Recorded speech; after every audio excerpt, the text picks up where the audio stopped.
This is an original poem by me. I'm JT. The name of this poem is called Almost Christmas in the Ghetto. It might sound a little bit familiar, and it might not. It was almost the day of Christmas, and over at my flat, everybody was chilling out there because my crib is where the happenings be at. By the chimney, instead of stockings, we hung up pantyhose because pantyhose, well, they was bigger.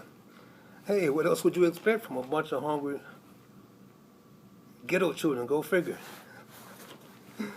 All these little children, even though they all had peed in the bed, they all had dreams of becoming rappers with visions of bling bling all up in their heads. They mama, she was working overtime, and their daddy, well, he was too. That's why they brought the little pee in the bed children over my house talking about some, there's nothing else we can do. Later, out in front of the house, I thought I heard a strange noise. And I figured it was some of my rowdy neighbors opening it up early, their Christmas toys. But I went on and took me a peep out the window because I wasn't really quite sure. And that's when I saw something that I knew that the doctors couldn't even cure. The moon, it was shining bright, lighting up the sky and all of the ground.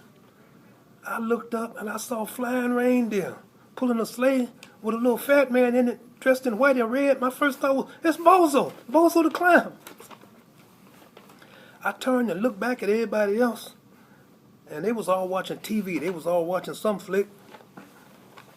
And just as I turned to look back out the window to try to make sure of what I saw, that's when it dawned on me, that little fat dude in the sleigh, he had to be Saint Nick, because he was moving really fast. Because at first he looked like a little bitty little speck. And then in less than 2 seconds flat, he was right up next to me in the window telling me something.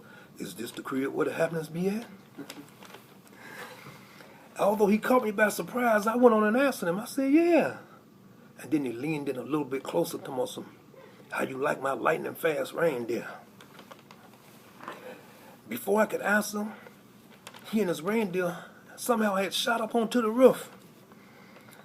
They had skipped the stairs, the porch, and the walls, and all I could hear on the roof was footsteps and reindeer hoofs. I then began to think to myself, now this has got to be some kind of a trick.